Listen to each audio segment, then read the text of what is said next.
Good start to the practice week today. Full padded practice. I thought the energy was excellent. Execution is not where it needs to be yet. Probably the combination of getting back in our scheme and the install of a Tuesday. But I thought the energy was really good. And if we keep focusing on mastering the details of the game plan within our system, we'll get better as the week goes on. Questions? Kyle, this team, is it a workmanlike attitude that you're seeing in practice, maturity?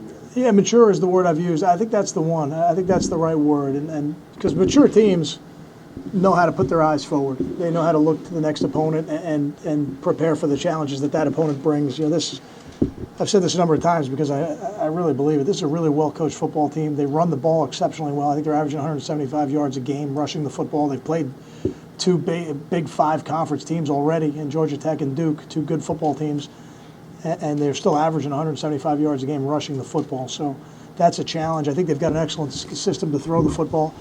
They're not that dissimilar offensively to what we do. They run a lot of similar schemes, passing concepts, and it makes sense. Ralph's a pro-style guy, and Coach Johnson came from the NFL. So I think a mature football team understands that the game starts 0-0, and there's no carryover to what you did last week. Kyle, I know you like multiple looks on offense.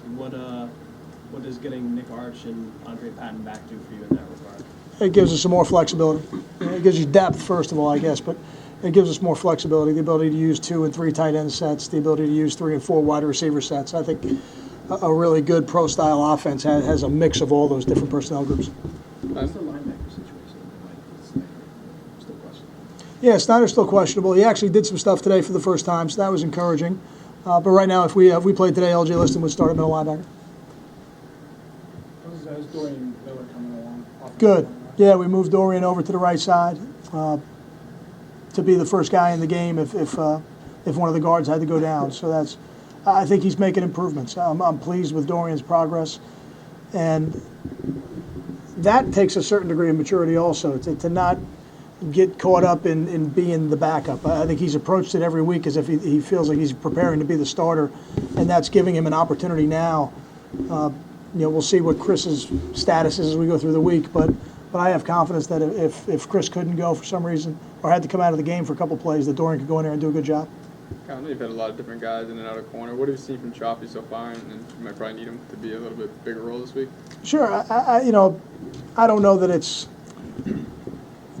I don't know. It's easy to answer that question on one practice, the first practice of the week. But I saw him make a play today on the ball, which was really good. I liked it. A good reaction. The ball kind of got into the receiver's hands, and he knocked it back out. It was good poise at the catch point.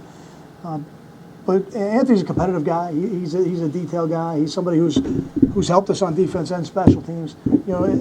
If his role gets bigger on defense, I think he'll do a good job with it. Kyle, when you look at your secondary today, what do you see? I see a group that's working really hard to improve. That's what I see, and that's all I can ask of them. I need them to work really hard at what we ask them to do every day to improve, and then we judge it on Saturdays. It's hard for me to judge last week because they're not really playing defense within our system. It's a different system for the week, so it's hard for me to put that game in with the other games. But I see every day as a group of players that really come out trying to improve, and if they'll do that, they will improve, and we'll see the results on Saturdays. Your assessment of Darius through 4 games? I'm very pleased. I'm very pleased. I would tell you the most important thing he does for us is the leadership that he provides. He's a tremendous football player. He makes a lot of plays. Him and Kenny are a big reason why we were able to play the run the way we did last Saturday. But the leadership and the energy he brings every day is infectious, and it helps our entire football team, not just the defense. With all the time that Pat has missed, how quickly would you think he'll be able to assimilate to the offense, at least from a physical standpoint? I think he's assimilated. I think it'd be immediate. Yeah, and having him able to run around last week, I think helps that. But he was able to stay in pretty good shape. He's a very smart football player, so the learning of what to do will not be an issue or a hindrance. But I thought he ran around well today. I don't know that we're trying to play only 2 receivers in the game, so I wouldn't want him to take 70 snaps, but I don't know that we would ask him to, even if had he not been injured. But immediately he'll be back in the rotation. I know Stevenson's just listed as questionable, but if you didn't have him, how tough is he to replace just because how versatile he is? It takes 2 guys to replace him. That's exactly right. You need a guy to replace him in your base, and you need a guy to replace him in your sub packages. And I don't know that we have one guy that could replace him in both spots. So really, you're looking at the 2-for-1 exchange. So Aiken would probably be the guy maybe for the bases. Who would be the next guy? We'll decide that later. We didn't do third down today, so we'll decide that probably tonight and tomorrow. What's been the secret so far to leading the Big Ten in sacks? Stopping the run. I think that's the secret. I think if you can, even on Saturday, if you just look at the number, you wouldn't say you stopped the run, but when you look at it in the context of less than half their average, say, okay, we did a pretty good job stopping their run, the way they run it, and then you put them in the must-pass situations. I don't know that this would be different for any team in the country. Teams that have a lot of sacks usually can get the other offense in the must-pass situations.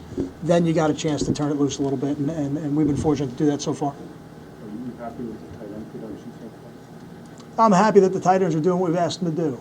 I would not have predicted the production that they have, but I'm not concerned about it either because the quarterbacks have to go where the coverage dictates that they go. And if you try to just start sticking the ball into the tight end, it's not the way to do it. So I think if we continue to be productive on the outside, then the tight ends will become more productive because people will adjust on defense. Thanks. Thank you.